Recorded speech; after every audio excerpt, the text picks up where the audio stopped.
আর বিষ্ণুপ্রিয়াকে বিয়েটা নিজের ইচ্ছাতে নিমাই করেনি, ওটা মায়ের ইচ্ছাতে করেছে। সব সময় নিমাই একটাই কথা বলতো, মা আমি একবার সংসার করেছি আমার ইচ্ছা, তুমি আমার মা, মাতৃ আদেশ আমি লঙ্ঘন করতে পারবো না, তাই দ্বিতীয়বারে যে বিয়েটা আমি করব সেটা শুধুমাত্র তোমার সেবার জন্য। ভগবান শুধু মুখে বলেনি বাবা, পরেও দেখালো। দেখে 24 বছর বয়সে নিমাই সন্ন্যাসী হল। আর সেই বধূ বিষ্ণুপ্রিয়া, এই বিষ্ণুপ্রিয়াকে শেষ বেলার মতো নিজের হাতে আমার নিমাই সাজিয়েছিল মা। এই জায়গাটা একটু বিষ্ণুপ্রিয়ার আক্ষেপটা দেখেন। ওই গৌরকে ভালোবেসে গৌর রূপে নয়ন দিয়ে তার কি পরিণতিটা হয়েছিল। আজকে সকালবেলা সুরধনী গঙ্গায় স্নানে গেছে, কারণ বাবা অর্ধেক রাত তো নিমাই ঘরে আসতো না। বিয়ের পর অর্ধেক রাত শ্রীবাস সঙ্গনে হরিনাম করতে করতে সারা রাত কেটে যেত, আর বিষ্ণুপ্রিয়া সারা রাত কেঁদে সকাল হয়ে যেত। কিন্তু যেদিন বিষ্ণুপ্রিয়া জানলো প্রভু সন্ন্যাসে যাবে, মন্তব্য মনস্থির করেছে, বিষ্ণুপ্রিয়া কাঁদতো, প্রভু তুমি সংসারে ত্যাগ করো না, কারণ তুমি আমার সংসারে থাকো, কারণ আমি তো জানি তুমি কত রাত বাড়িতে আসো না, তবু তুই এইটুকু জানবো যে সকাল হলে আমার প্রভু আবার ঘরে আসবে, কিন্তু তুমি যদি সন্ন্যাসী হয়ে যাও তাহলে কোনো দিন আর আমি তোমার চরণ যুগল পাবো না। কিন্তু বাবা কারোর কথাই তো প্রভু আমার কানই দিলেন না। জগতের কল্যাণের জন্য ভালো করে ভাবেন মা, ভগবান শুধু গোটা পৃথিবীর মানুষের কল্যাণের জন্য নিজের পরিবারকে সারা জীবন ত্যাগ করলো, জনম দুঃখী মাকেও ত্যাগ করলো, ভক্তদের জন্য ভগবানের জন্ম ভিটাটাকেও চিরদিনের মতো ত্যাগ করে দিল, শুধুমাত্র এই কলির জীবের যাতে মঙ্গল হয়। তা যেদিন প্রভু আমার সন্ন্যাসে যাবে স্থির করেছিলেন, পৌষ সংক্রান্তিতে সংসার ছাড়বে আর সন্ন্যাস নেবে মাঘ মাসের পয়লা তারিখ। সংক্রান্তির দিন সকালবেলা বিষ্ণুপ্রিয়া গেলেন সুরধনী গঙ্গার স্নানে। স্নানে গিয়ে দেখলো মা চরণের নুপুরটা স্নান করতে গিয়ে খুলে চলে গেছে। যারা সহধর্মিণী হয়, যারা অর্ধাঙ্গিনী হয়, বউ নয়, বউদের চরিত্রগুলো আলাদা হয়, সহধর্মিণী বলো অর্ধাঙ্গিনী বলো, এদের চরিত্রগুলো একটু আলাদা হয়, এদের ব্যবহার, এদের কথাবার্তা, এদের চলাফেরা, ওই যে কালকের বললাম নারী সব, কিন্তু সব নারী নারী নয়। বিষ্ণুপ্রিয়ার চরণ দিয়ে নুপুরটা খুলে গেল, আর কোন এওস্ত্রী মানুষের যদি পায়ে থেকে নুপুর বলো, আঙুলের আঙট বলো, নাকের বেসর, কানের কুণ্ডল যদি খুলে যায়, লক্ষণ ভালো নয়, কোনো না কোনো সময় অমঙ্গল হবে। তা বিষ্ণুপ্রিয়ার চরণ দিয়ে নুপুর খুলে গেল, নাকের বেসরটা পড়ে গেল। সেদিন আর নিমাই ভাবলো আজকে আমি আর রাত্রিটা বাইরে কাটাবো না। সন্ধ্যা থেকে বিষ্ণুপ্রিয়ার কাছে আছে। বিষ্ণুপ্রিয়া বললেন, প্রাণনা তুমি হরিনামে গেতে, তুমি তো এ সময়ে থাকো না ঘরে, তুমি তো হরিনামে যাও। গেলে না কেন? প্রভু তো জানে যে আজকের আমি সংসার ত্যাগ করব, হৃদয়টা ভেঙে যাচ্ছে, তবু বলছে প্রিয়া প্রিয়া, আমি আজকের মনে মনে ভাবলাম আজকের আমি আর হরি নামে যাব না। জানো প্রিয়া, আমার আজকে বড় ইচ্ছা, আমি নিজের হাতে তোমাকে সাজিয়ে দেব। মনে রাখবেন বাবা, নারী হলো ভজনের, নারী হলো সাধনা। যে সহধর্মিণী হয়, পুরুষ প্রণাম করে নারীকে, নারী শক্তি, পুরুষকে প্রণাম করতে হয় নারীকে, এগুলো জানতে হয় মা গুরু ঘরে বসে। নারী সাধনা করতে হয়, নারী আরাধনা করতে হয়, নারী ভজন করতে হয়।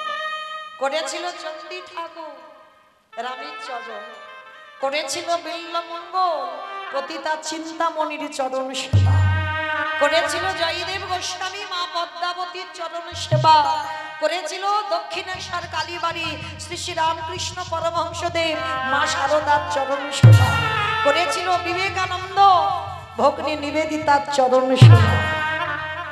নারীর সেবা করতে হয়, জানতে হয় ওই দুটো চরণ সেবা করলে তুমি কৃষ্ণ কৃপা পাবে। তা প্রভু আমার আজকের ইচ্ছা, নিজের হাতে প্রিয়াকে সাজিয়ে দে।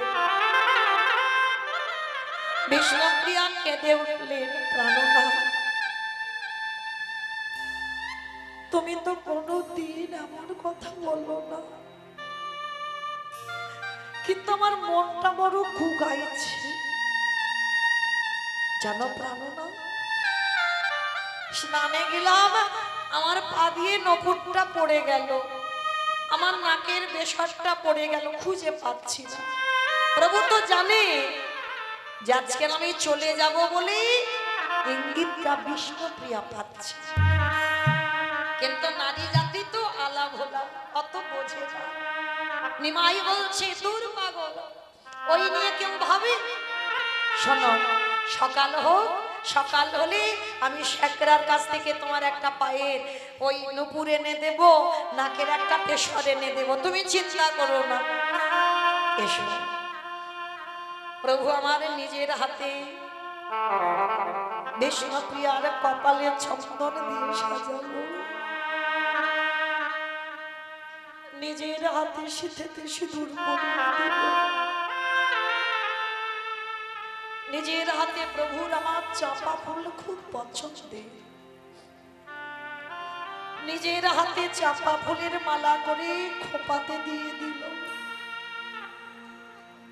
গৌর সুন্দর নিজের হাতে বিষ্ণুপ্রিয়ার চরণে আলতা পরিয়ে দিল। কেমন সেবা দেখো, এ জড় জগতে হবে গো এ ভালোবাসা, এ যে জড় জগতের ভালোবাসা, এ জড় জগতের ভালোবাসা হচ্ছে কামের ভালোবাসা। তুমি আমায় দাও, আমি বিনিময়ে তোমায় দেব।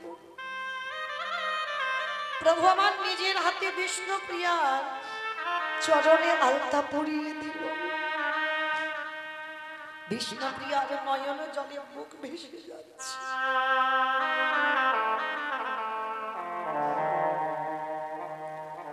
কিন্তু বিষ্ণুপ্রিয়ার ভয়, আমার মনটা কুগাইছে, মনে হয় আজ কোনো অমঙ্গল হবে। যারা সতী নারী হয় বাবা বুঝতে পেরে যায় সংসারে কখন অমঙ্গল হয়। তো যেই না বিষ্ণুপ্রিয়াকে ঘুম পাড়াচ্ছে, কিন্তু ঘুমাবে না, বিষ্ণুপ্রিয়ার মাথাটা নিমায়ে কোলের ঘুমাচ্ছে। প্রভু মনে মনে বললো, আমার প্রিয়া যদি না ঘুমায় আমি তো সংসারে ছাড়তে পারবো না। নিদ্রা দেবীকে স্মরণ করে বলল, নিদ্রা দেবী এবার তুমি এসে আমার প্রিয়ার চোখে একটু ভর করো, আমার প্রিয়া যেন ঘুমিয়ে পড়ে। আর ও ঘুমালে তবে তো আমি ঘর থেকে যেতে পারবো, না হলে ছাড়বে না। বিষ্ণুপ্রিয়া কি করেছিল জানো? নিমাই যাতে চলে না যায়, নিমাইয়ের কোমরে যে ধটিটা বাঁধা থাকতো, বিষ্ণুপ্রিয়ার আঁচল আর নিমাইয়ের ওই ধটিটা বেঁধে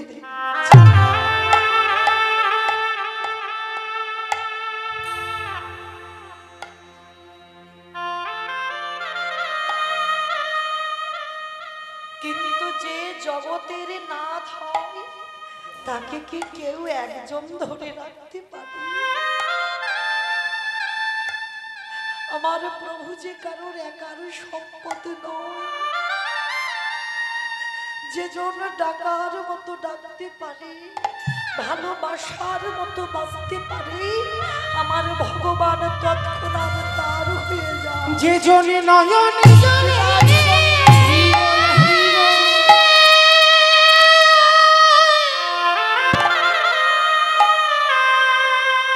একেবারে ডাকার মতো ডাকিতে পারে, আমারে ভগবান সেই ভক্তে দাঁড়ে বাধা পড়ে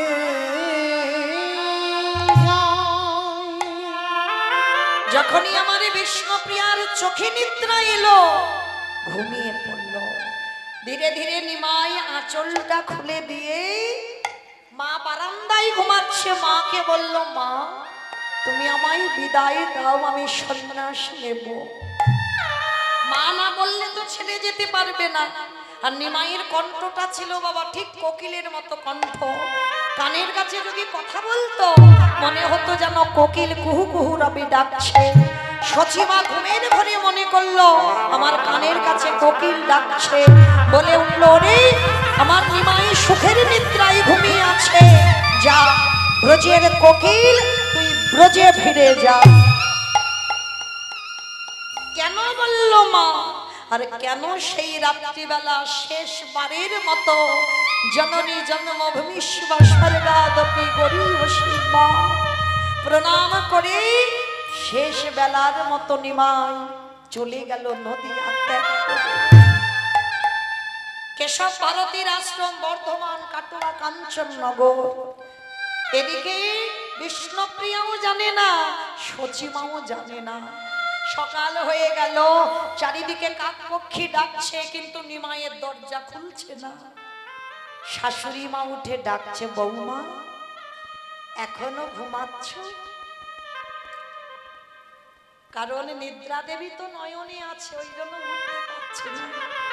বৌমা উঠে পড়ো, সকাল হয়েছে।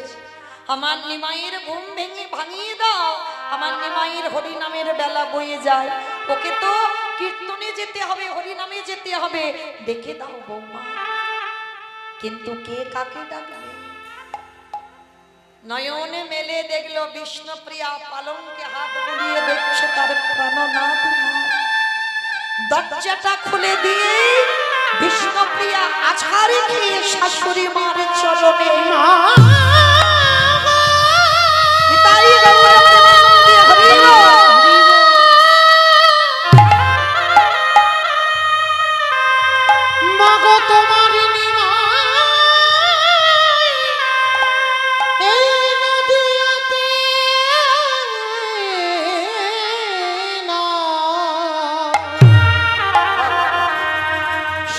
নদিয়া ছেড়ে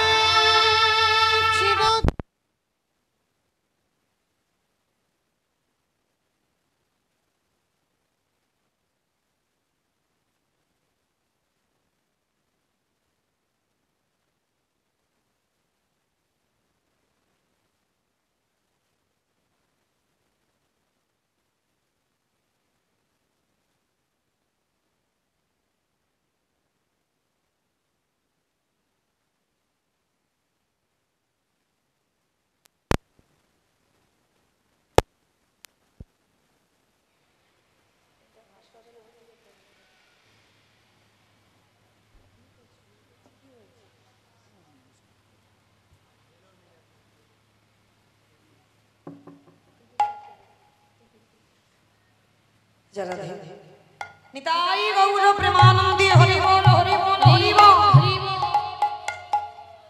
যেই না শাশুড়ি মার চরণ তরি বলল, শাশুড়ি মা বলল বৌমা বৌমা এ কি তুমি এমন করে আমার চরণে পড়ছো কেন, কি হয়েছে? মা আমার নিমাইকে ডেকে দাও। মা কাকে ডাকবো? যাকে ডাকবো সে তো চিরদিনের মতো তোমাকে কাঁদিয়ে আমাকে কাঁদিয়ে সারা নদী আর বাঁশিকে কাঁদিয়ে চলে গেছে সর্বত্যাগী সন্ন্যাসী হয়ে। শাশুড়ি মা এটা তুমি কি বলছো? ওরে আমার নয়ন মনি, ওরে একেবারে ফিরে আয়। পাগলিনী হয়ে গেল সচিমা, যাকে দেখতে পাচ্ছে তাকে ধরে বলছে বলো না তোমরা দেখেছো কেউ আমার নিমাইকে? বলো না। ছেলেটা ঘুমিয়েছিল রাত্রিবেলা, আমি দেখলাম রাত্রিবেলা আমার সঙ্গে কথা বলে ছেলেটা ঘুমালো। বলো না তোমরা কেউ দেখেছো আমার ছেলেটা কোন রাস্তা দিয়ে গেছে? সকালবেলা আমার ছেলেটাকে দেখতে পাচ্ছি। ভালো করে ভেবে দেখে, যে মেয়েটা স্বামী হারা, যে মেয়েটার কোলে প্রথম 8টা মেয়ে কোলে মরে গেছে, যে মেয়েটার বড় ছেলে সন্ন্যাসী হয়ে গেছে বিশ্বরূপ, যার নিমাই একমাত্র ভরসা, বলো তোমার সেই নিমাইও যদি চলে যায়, মা কি আর মা আছে? আমরা একটা সন্তান হারিয়ে ফেললে কত অভিমান আমাদের। ভগবানের ডাকবো না, ভগবানের কাছে যাব না, কারণ আমার কোল খালি করে দিল, কত অভিমান। আর ভগবানের মায়ের দিকে তাকিয়ে দেখো, 8টা মেয়ে কোলে বসে প্রথম মরে গেল। বড় ছেলেটা যদি বা জন্মালো 16 বৎসর বয়সে সন্ন্যাসী হলো, যে মা স্বামী হারালো, যার নিমাই ভরসা, সে নিমাইও 24 বছরে চলে গেল। মা তো পাগলিনী হয়ে গেল, যাকে দেখতে পাচ্ছে তাকে ধরে বলছে বলো না তোমরা কেউ দেখেছো আমার ছেলেটা কোন পথ দিয়ে গেছে? হঠাৎ দেখে না গৌরের মতো একটা ছেলে দাঁড়িয়ে আছে। পিছন থেকে মা বুঝতে না পেরে বলে উঠল নিমা নিমা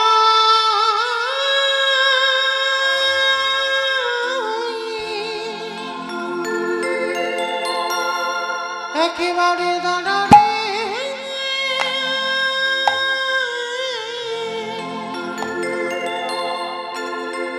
ওরে দেখি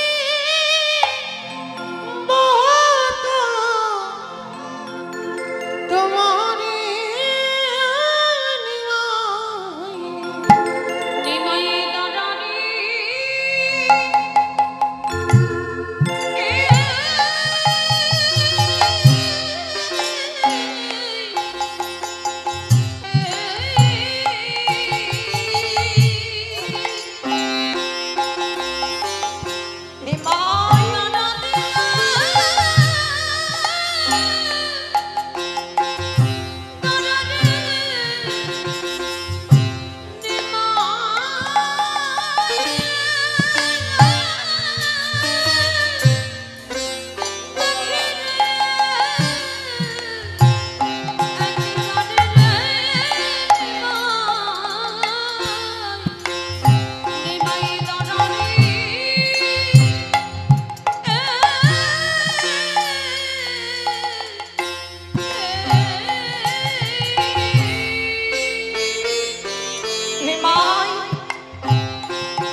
লেখাপড়া শেখালে পণ্ডিতি করালে তুই মাকা দিয়ে চলে যাবি।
পারি না বাবা, ওই 14 বছরের একটা মেয়ে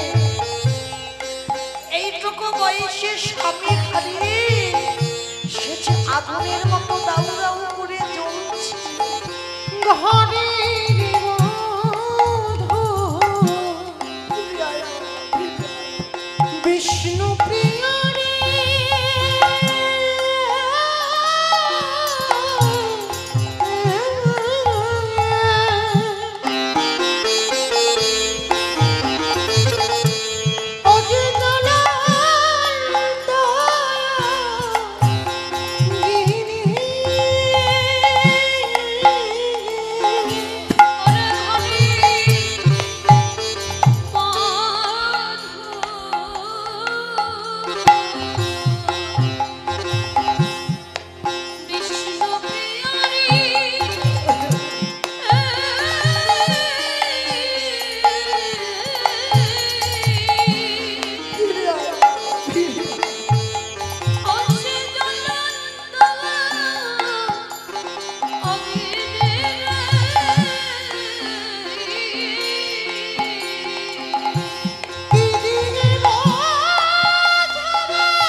আমি তোর হাতে ধরে বলি, যতদিন আমি বেঁচে আছি ততদিন সন্ন্যাস নিষ্ঠা আমার কোলের কাছে বসে তুই আমার একটু কৃষ্ণ নাম শুনিয়ে দে। সন্ন্যাসী না হইয়া রে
চলে গেল নিমাই চিরদিনের মতো সংসারে ত্যাগ করে। কিন্তু বাবা একটা দিন এসেছিল প্রিয়ার কাছে। নদিয়ার মানুষ যখন সবাই শান্তিপুরে নিমাই এলো দেখতে গেল, কিন্তু বিষ্ণুপ্রিয়া যায়নি। তার জন্য রাতের অন্ধকারে নিমাই এসে দরজা ধাক্কা দিয়ে ডাকছে, প্রিয়া ঘুমালি? দরজাটা খুলে দিয়ে ঘোমটাটা দিয়ে পিছন ঘুরে দাঁড়িয়ে আছে। কেন গো পিছন ঘুরে দাঁড়িয়ে আছে? কারণ একটাই কারণ কোন স্ত্রী বদন যদি দর্শন করে কৃষ্ণ ভজন সাধনে নিমাইয়ের নষ্ট হয়ে যাবে। তাহলে নিমাই এই যে কৃষ্ণ ভজনের অধিকার পেল, হিসাব করে বিচার করে বলতে পারবেন কার জন্য পেল? বিষ্ণুপ্রিয়া। বিষ্ণুপ্রিয়া যদি শক্তি না হতো তাহলে কে নিমাই সন্ন্যাসে যেতে পারত? কোনদিন কখনো পারত না। কারণ যখন ফিরে এসে নিমাই স্ত্রী বদন দেখবে, তখন বিষ্ণুপ্রিয়া কেঁদে বলেছিলেন, ওগো স্বামী গো, হাজার বার কোটি বার লাখো বার যদি তুমি প্রিয়া প্রিয়া বলি ডাকো, আমি একবারের জন্য আমার এই মুখ তোমায় দেখাতে পারি না। কেন পারো না? অভিমান করেছ? বলি অভিমান না, তুমি বোধহয় ভুলে গেলে যে একবার সন্ন্যাস ধর্ম নেয় তারই যে কোনোদিন স্ত্রী বদন দর্শন হয় না।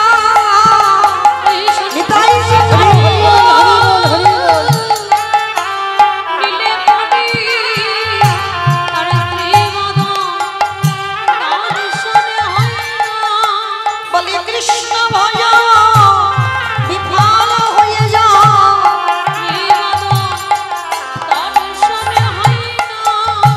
তাহলে কেমন নারী দেখো, স্বামী যদি 6 মাস 1 বছর পরে ফিরে, আমাদের মতো মেয়েরা পাগলের মতো স্বামীর কাছে ছুটে যায়, কিন্তু বিষ্ণুপ্রিয়া গেল না, পিছন ঘুরে ঘোমটা আড়াল দিয়ে দাঁড়িয়ে আছে। নিমাই বলেছিল, ধন্য তোমার মতো ঘরণী পেয়ে। প্রিয়া চলে যাব, আমি আর এ মুখ তোমায় দেখাবো না, তোমার ওই নয়নে আমার নয়ন আর এক হবে না, আমি তো চলে যাব, বলো তুমি আমার কাছে কি চাও? সেদিন বিষ্ণুপ্রিয়া বলল, দিতে যদি হয় ধনে চাই না, যশে চাই না, গাড়ি বাড়ি সাজাই গাজবে সম্পত্তি চাই না, আমি তোমারেও চাই না। তাহলে কি চাও প্রিয়া? একান্ত যদি দিতে চাও, স্বামী তোমার চরণে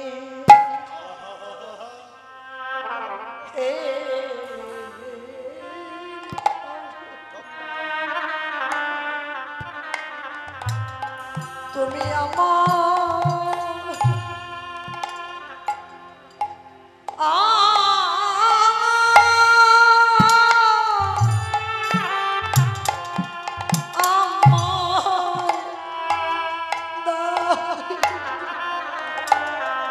আমি আর তো কিছু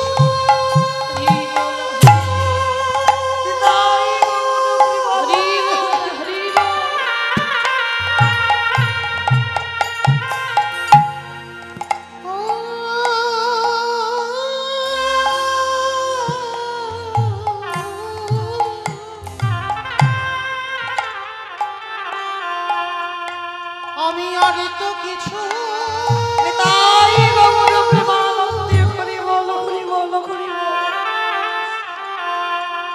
কিছু চাহি না, স্বামী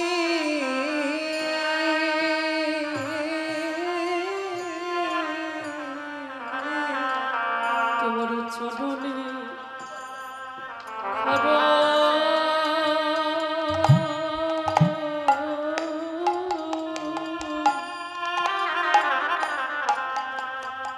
স্বামী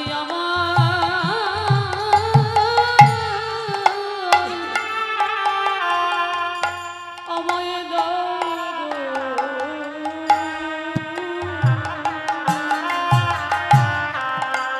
তোমার ওই চরণে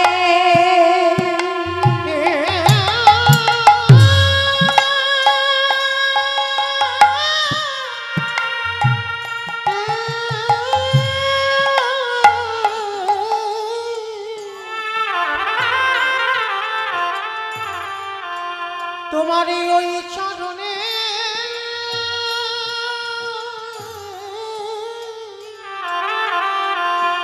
আমি জানাই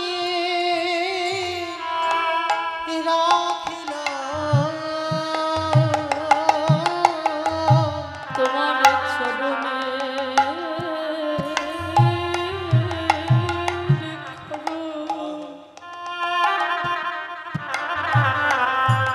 স্বামী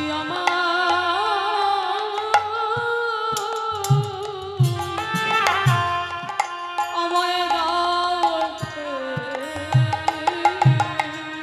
আমার জনমে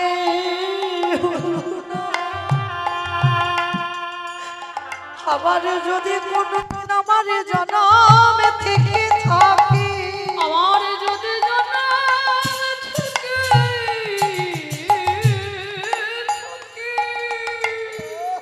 দয়াল তোমার চরণে আমার নিবেদন, হে স্বামী গো তোমার চরণের দাসী, দাসী আমারে করে রেখো। আমার জনমে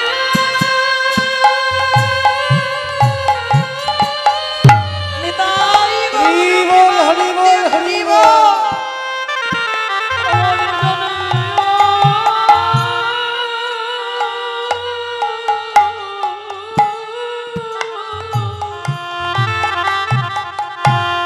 আমার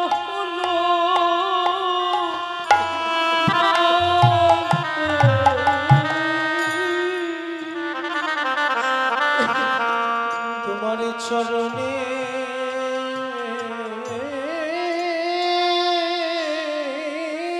দাসী, তুমি আমায় করে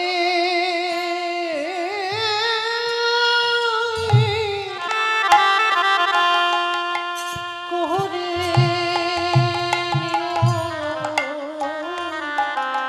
আমার এ জনমে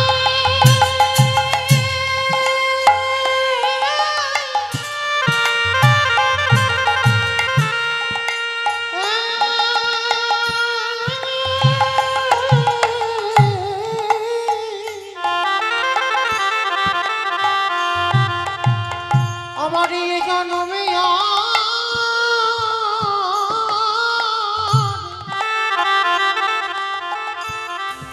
আরে যে হলো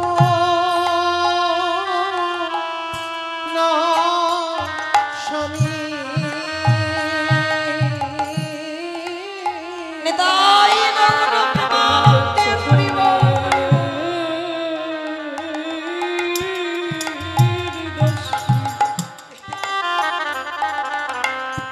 আমায় করে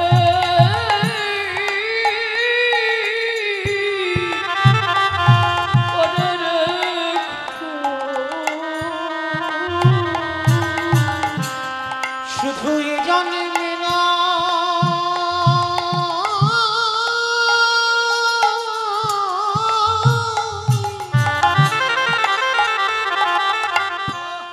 প্রতি জন্মে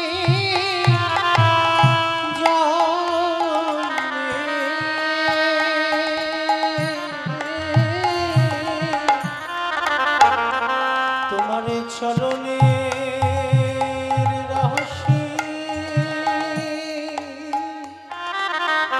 দাসী করে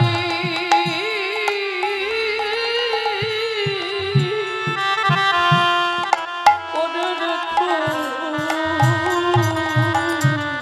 তোমারই ওই চরণে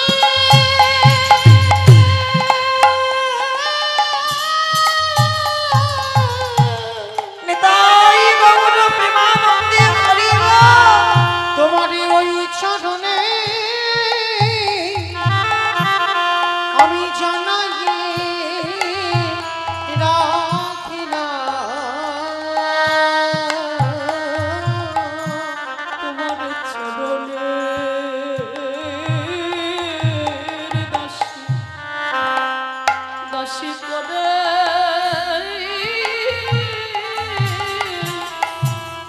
রেখো। ওগো স্বামী গো আমি কাঁদব ঘরে বসে, তুমি কাঁদেবে দেশে বিদেশে। তুমি কাঁদবে দেশে বিদেশে। যেদিন দুজনের কান্না একত্রিত হয়ে, যেদিন বইবে নদী আর বন্যা, স্বামী গো সেদিন জানবো আমি নদী আর ধন্য বন্যা। যেদিন বইবে প্রেম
যেদিন নিমাই সংসারে ত্যাগ করে গেল, মায়েরা যদি ঠিক ঠিকই ডাকার মতো ডাকা যায়, ভগবান পারে না।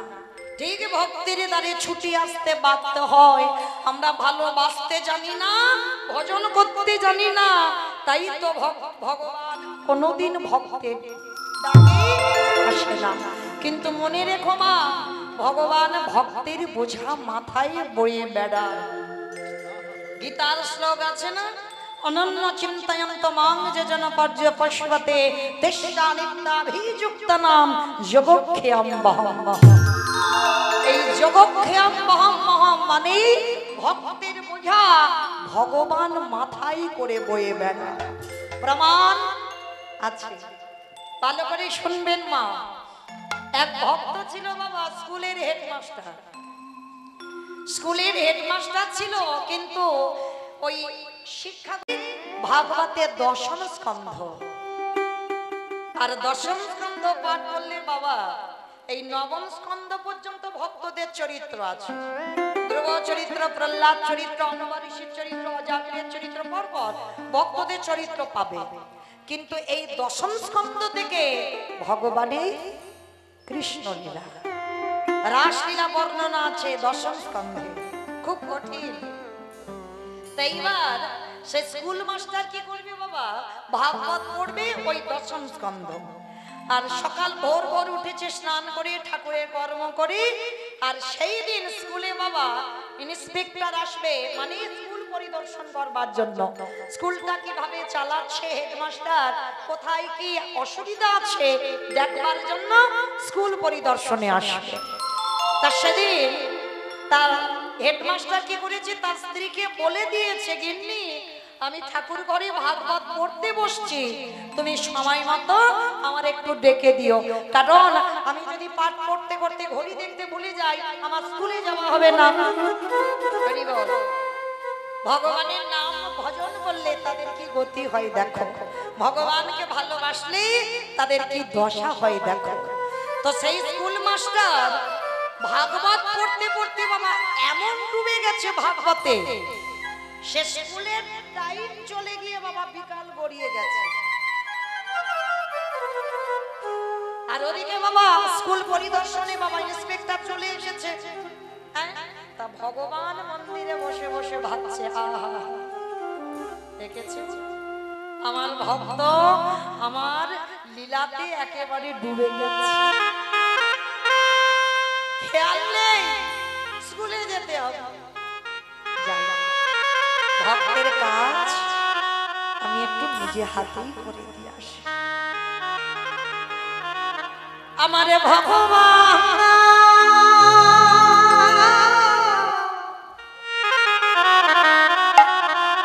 আজ এই হেডমাস্টারের রূপ ধারণ করে সেদিন বাবা স্কুলে যে চা বানান, তিনিও বাবা স্কুলে আসেন। তাহলে কি করবে, যিনি স্কুলের মাস্টার হয় তাকে তো বাবা সমস্ত কাজগুলো করে দিতে হবে। একজন উপর থেকে ইন্সপেক্টর এসেছে মানে কি বাবা, একটু চা বানিয়ে দিতে হবে, একটু মিষ্টি দিতে হবে, তার সামনে একটু যত্ন আহ্বান করতে হবে। তা ভগবান কি করেছে জানো, যেই না স্কুল পরিদর্শনে এসেছে, এদিকে আসল হেডমাস্টার ভাগবতে ডুবে গেছে, খেয়াল নেই। আর ভগবান স্কুলের মাস্টার হেডমাস্টার হই, ওই যেই না গাড়ি থেকে ইন্সপেক্টর নেমেছে, ভগবান হাতে করে একটা যেটা নিয়েছে, স্কুল চারিদিকে ঘুরে ফিরে দেখাচ্ছি কোথায় কোন কাজটা করতে হবে। এইবার একটা চেয়ারের উপরে বসিয়ে এইবার ভগবানের নিজের হাতে রান্নাশালে গিয়ে চা বানাচ্ছে, নিজের হাতে প্লেটে করে মিষ্টি সাজিয়েছে। এইবারে যেই না ইন্সপেক্টরের হাতে দিয়েছে, প্রতিদিন ওই ইন্সপেক্টরের চা খায়, তবে আজ যেন ওই চায়ের স্বাদ একটু আলাদা। ওই চাটা তো কোনো জড় জগতের মানুষ বানায়নি, আমার ভগবান স্কুলের হেডমাস্টার সেজে বানিয়েছে। এইবারে যেই না চাটা খেয়েছে, ব্যাপার, আমি এতদিন চা খাচ্ছি কোনোদিন তো এমন স্বাদ হয়নি। চা খেয়ে সেই এঁঠো কাপ আমার ভগবান রূপী স্কুলের মাস্টারের হাতে দিয়েছে। আমার ভগবান নিজের হাতে এঁঠো কাপ ধুয়ে দিল। এইবার স্কুল পরিদর্শন করে এইবার আবার গাড়িতে তুলে দিল, চলে গেল। আর এদিকে যখন ভাগবত পড়তে পড়তে বাবা চেতনা এসেছে, তখন বাবা বিকাল হয়ে গেছে, একেবারে ঘড়ির কাঁটা 4টে হয়ে গেছে। তার মানে কি বাবা, আর কি চাকরি থাকবে বলে মনে হয়? ভগবানের চরণে বসে বলছে, প্রভু আমি জানি আর আমার চাকরিটা থাকবে না, কারণ আমি জানি আজকের স্কুল পরিদর্শনে আসার কথা, আর সে ব্যক্তি এসে নিশ্চয়ই স্কুলে কাউকে না পেয়ে নিশ্চয়ই চলে গেছে। হরি বল। বাবা কি জানি কি মনে হলো, একবার দেখেই আসি। আর যিনি এসেছিলেন গাড়িতে করে স্কুলের সেই ইন্সপেক্টর এসে বাবা কিছুটা দূরে গিয়ে আবার কি মনে হলো, আবার ফিরে এসেছে। হরি বল।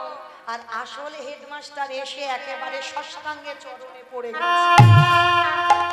কি তুমি আমার পায়ে ধরছো কেন, কি হয়েছে তোমার? এমনি কি পায়ে ধরছি? আমার চাকরিটা আপনি নেবেন না, আমার সংসারে বড় অভাব, আমি আমার একটা সন্তান আমার স্ত্রী থাকি, চাকরি যদি চলে যায় আমি কি করে সংসার চালাবো? আর সেই ইন্সপেক্টর সে তো অবাক হয়ে যাচ্ছে, এটা তুমি কি বলছো? তোমার চাকরি নেব কেন আমি? তুমি আমার এত সুন্দর ঘুরিয়ে দেখালে, আর কত সুন্দর তুমি চা বানিয়ে দিলে, কত সুন্দর করে আমায় মিষ্টি খাওয়ালে, আর এটা তুমি কি সব বলছো? অবাক হয়ে গেল স্কুলের মাস্টার, এটা কি করে সম্ভব? আমি তো স্কুলে আসিনি, আমি তো ভাগবত পড়তে পড়তে আমি ভাগবতে ডুবে গিয়েছিলাম, মানে সেই সকালবেলা বসেছি আর 4টে বেজে গেছে, আমার কোনো খেয়াল ছিল না, আমি তো আসন থেকে উঠিনি। তাহলে ইনি বলছে আমি কি করে চা করে দিলাম? ইন্সপেক্টর বারবার বলছে আমি কি চোখে ভুল দেখলাম? আমি নিজে দেখেছি, তুমি নিজের হাতে কর্ম করে দিয়েছো, যাও গিয়ে রান্নাঘরে দেখে এসো তুমি নিজে চা করেছো। এইবার আসলে হেডমাস্টারে যেই না ঘরে ঢুকলো, চারিদিকে ছড়িয়ে গেল কৃষ্ণ অঙ্গ গন্ধ। মন্দিরে যে গন্ধ হেডমাস্টারের নাকে আসে, সেই গন্ধ আজ ওই যে স্কুলের রান্নাশালে। আর বুঝতে দেরি হলো না, জানতে দেরি হলো না, ওই হেডমাস্টার ইন্সপেক্টরের চরণ দুটো ধরে কেঁদে বলল, হে দয়াময় তুমি বড় ভাগ্যবান, এতদিন আমি তার সেবা করি আমি তারে দেখা পেলাম না, আরে তুমি আজ আমার স্কুলে এসে সাক্ষাতে তুমি তার দর্শন ও যে ভক্তি তোমার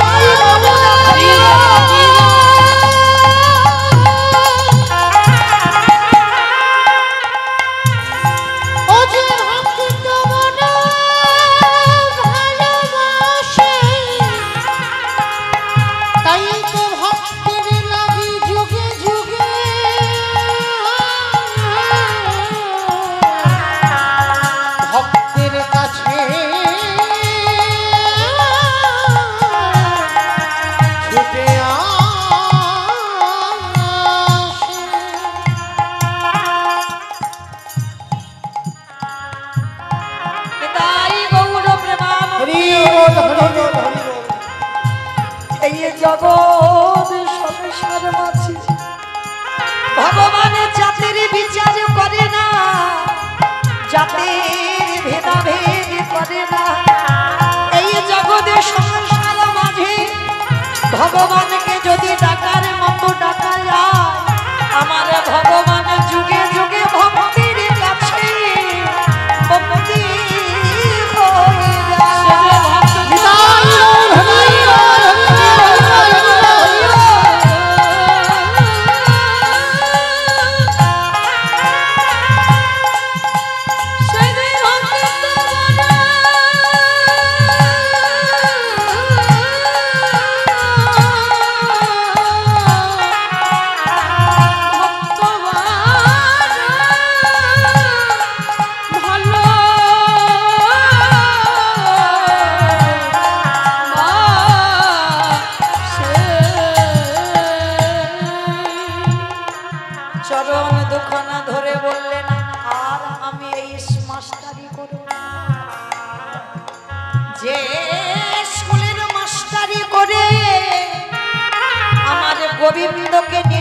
হাতে চায়ের এঁঠো বাসন মাজতে হলো, নিজের হাতে গোবিন্দকে চা বানাতে হলো।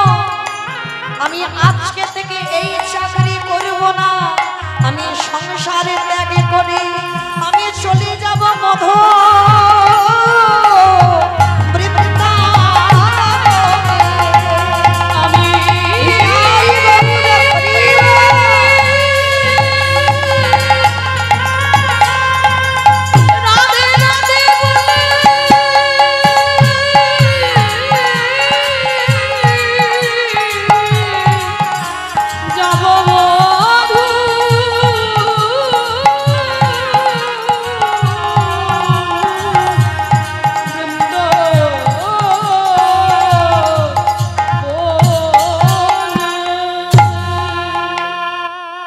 সংসার জীবনে ভগবানের কাছে বলবে যে যত বড় ধরনের চাকরি করো না কেন, কৃষ্ণ চরণ যদি একবার পেয়ে যাও সবই কিছু ত্যাগ করে দিয়ে আমার গোবিন্দ চরণ আশ্রয় করো। আমি কবে যাব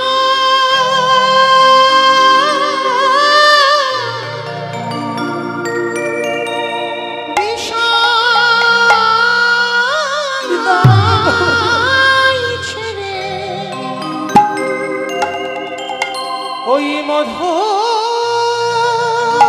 বৃন্দাবন।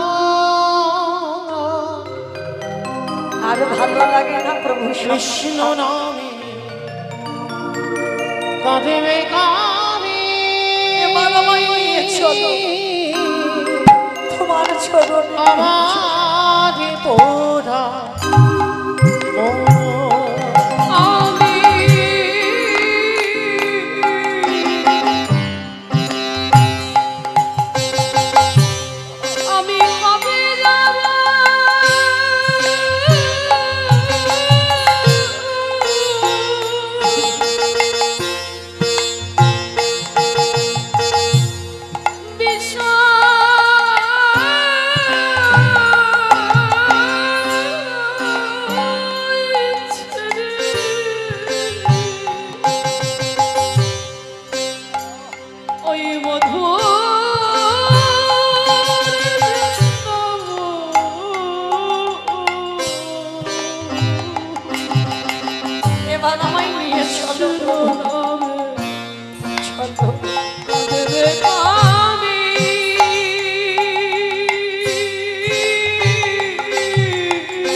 কৃষ্ণ নামের নামাবলি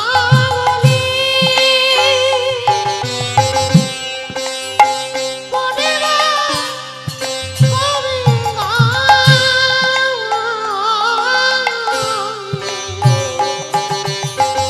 ওটি কবি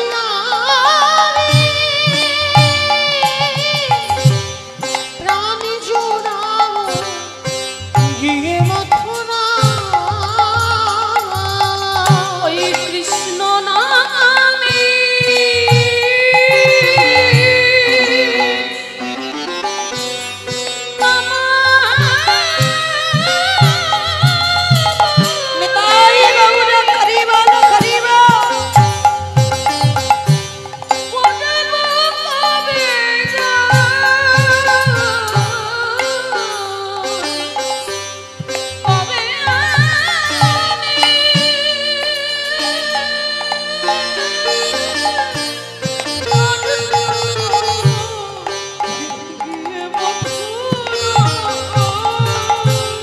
কৃষ্ণ নামে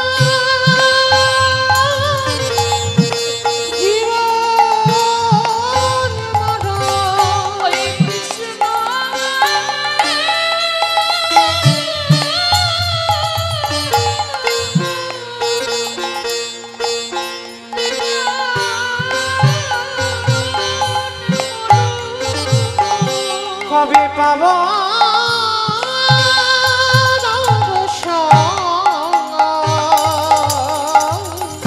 কৃষ্ণ নামে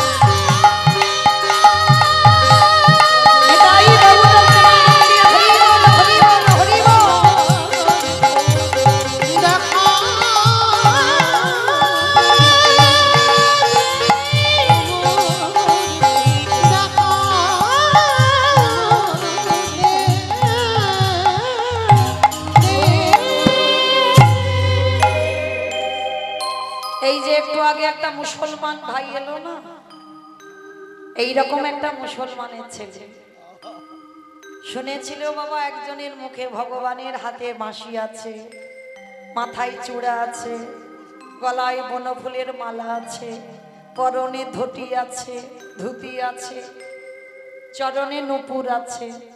তা সেই ছোট্ট মুসলমানের ছেলেটার মনে হলো, মুসলমান তো অত বোঝে না, মনে হলো সব তো বলল, কই বলল না তো তার পায়ে জুতো আছে কি না। আর সেই মুসলমানের ছেলে নিচু যা জুতোর কাজ করত, মনে বিশ্বাস জন্মালো যে হিন্দুদের দেবতা তো কি হয়েছে, শরীরের এত অলংকার আছে বলল, কিন্তু পায়ে জুতো নেই। আমি দুজোড়া জুতো করে বৃন্দাবনে আমি ভগবানের পরিয়ে দেব। নিজের হাতে ওই পরনে ধুতি দিয়ে জুতো বানিয়েছে, চামড়া দিয়ে নয়, কোমরের ওই ধুতিটা দিয়ে জুতো বানিয়ে সেই ছোট্ট মুসলমানের ছেলে ছুটে গেল বৃন্দাবন। আর বৃন্দাবনে গিয়ে বাঁকে বিহারী লালের মন্দিরের দরজা তখন বন্ধ। পূজারীকে বলল, পূজারী একবার আমার মন্দিরে যেতে দাও না গো। আমাদের গ্রাম থেকে একজন এসেছিল বৃন্দাবনে, আর বৃন্দাবনে বাঁকে বিহারী লালকে দেখে বলল, তার মাথায় চূড়া আছে, হাতে বাঁশি আছে, গলায় বনফুলের মালা, পরনে ধুতি, কোমরে ধুতি, পরনে ধুতি, চরণে নূপুর, সব বলেছে। কিন্তু জানো আমার বঙ্ক বিহারীর চরণে দুটো জুতো নেই। তুমি জানো ও তো মাঠে গরু চড়াতে যায়, আর যদি চরণে ব্যথা লাগে, দাও না একটু মন্দিরের দরজাটা খুলে আমি একটু দেব পরিয়ে। এই যখনই পূজারী বুঝতে পেরে গেল মুসলমান, মুসলমান নিজ জাতি ছোট জাত, তাকে আর মন্দিরে ঢুকতে দেয়, দূর করে তাড়িয়ে দিচ্ছে, বেরিয়ে যা, দূর হয়ে যা। এজন্য বিধর্মী মুসলমান হয়ে আমি মন্দিরে ঢুকতে দেব, মন্দির অপবিত্র হয়ে যাবে, দূর করে তাড়িয়ে দিচ্ছে। এমন ধাক্কা দিয়েছে একেবারে মন্দির থেকে একেবারে নিচে পড়ে গেছে। কিন্তু সেই জুতো দুটো ছাড়েন নয়নের জলে। ওই মুসলমানের ছেলে কাঁদে আর বলে, দয়াময় আমি জানি না তোমায় কি দিয়ে ভালোবাসতে হয়, জানি না তোমার কোন মন্ত্রে ডাকতে হয়, কিন্তু শুনলাম তোমার চরণে জুতো না, তাই দুটো জুতোই আমি তোমার চরণে পরাবো বলে। ওগো দয়া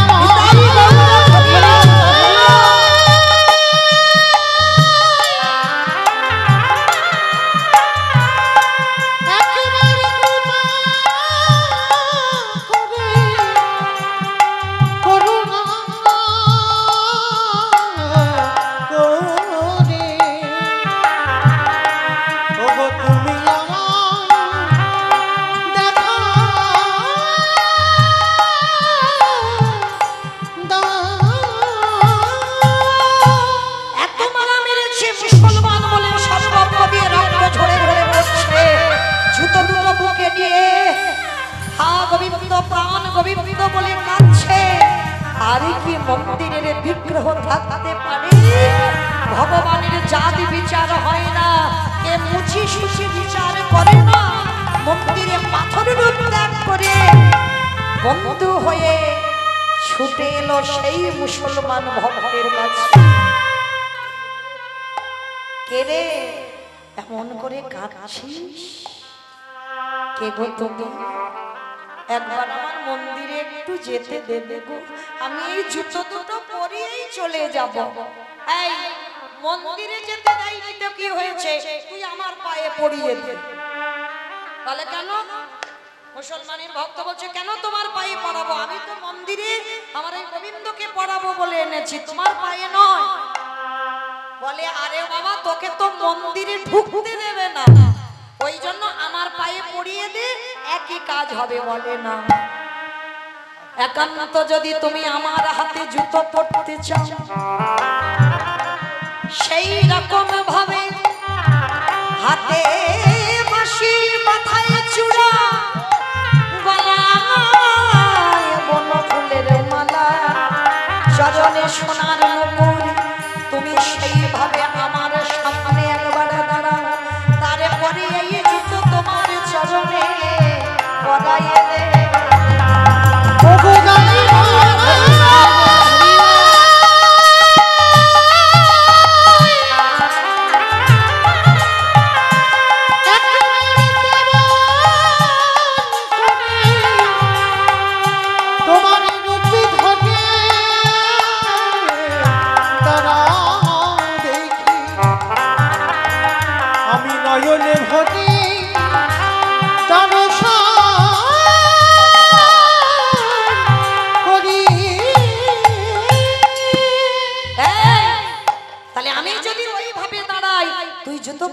বলে হ্যাঁ, আর থাকতে পারলো না ভগবান দাঁড়ালো, উপবেশন বেনুকর সামনে নব কৈশোরের নটবর। আমার চরণ রাখতে গেলে সোনার পাত্র লাগে, তাহলে আমার চরণ দুটো রাখলে তবে তো তুই জুতো পরাবি, রাখবো কোথায়? সেই মুসলমানের ছেলে বলে উঠল, আমি জানি না তুমি হিন্দুদের ঠাকুর, তবু যদি রাখতে হয় আমি বড় কাঙাল, আমার সোনার পাত্র নাই, আমার হৃদয়ে পাত্র পেতে দিলাম, একেবারে তোমার দুটো চরণ হৃদয়ে দাও, আর নয়নের জলে ওই মুসলমানের ছেলে আমার জুতোখানা ভগবানের চরণে পরাইয়ে দিল।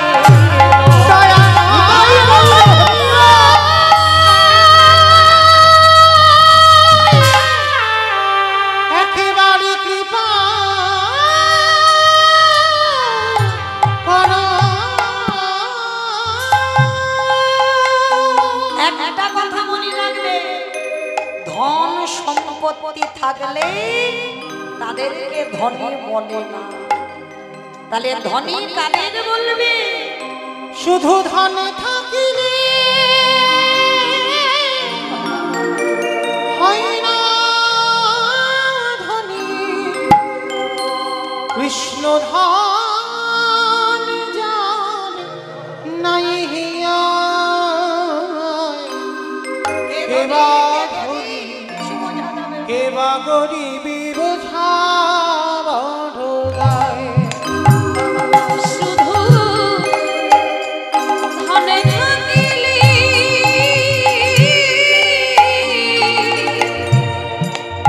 হয় না ধনী, যে কৃষ্ণ নামে কাঁদতে না পারে আছে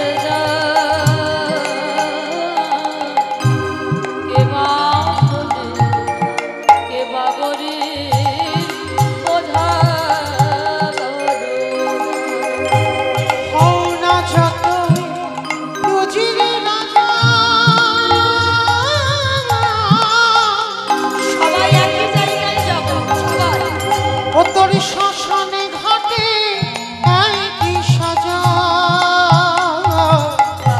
বুঝিবি সেদিন কেমন মজা তারে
সময় নাই, প্রভুকে ডাকতে হবে। নদিয়ার মানুষ ছুটে গেল সচিমার ঘরে, আর ঘরে গিয়ে ডাক দিল, প্রভু এবারে জাগো, ওঠো ওঠো গোরা চাঁদ, নিশি পাহাড়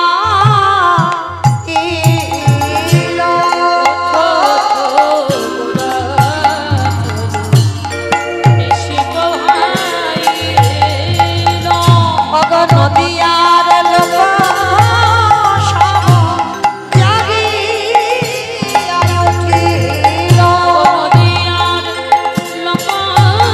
সব জাগিয়া উঠিল। ময়ূর ময়ূরী নাম,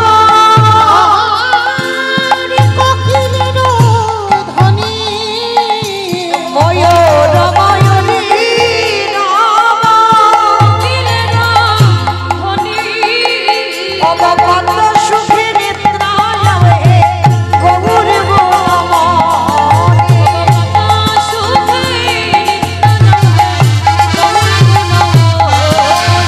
উঠো উঠো গোরা চাঁদ, নিশি পোহাইল।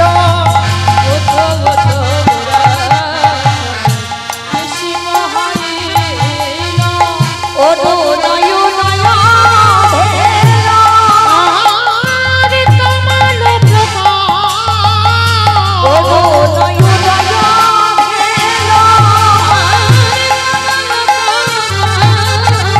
দেহে চলো মহুকার পুরাণে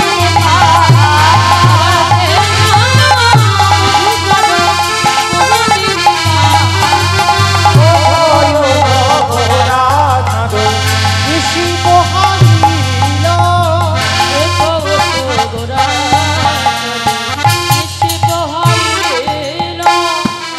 অতি মনোহর সেজে বিচিত্র বালিশে, ভগবাস দেব ঘোষে কহে আমার মনে রহ।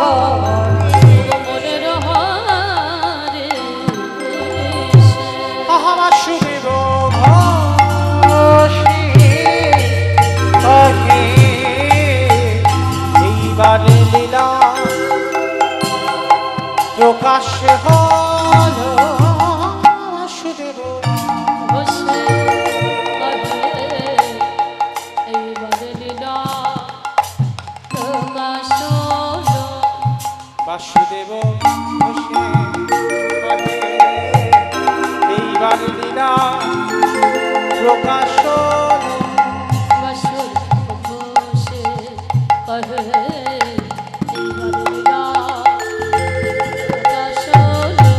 বাসুদেব ঘোষে কহে, এইবার লীলা প্রকাশ হল। বাসুদেব ঘোষে কহে, এইবার লীলা প্রকাশ হল। বাসুদেব ঘোষে কহে, এইবার লীলা প্রকাশ হল। বাসুদেব ঘোষে কহে, এইবার লীলা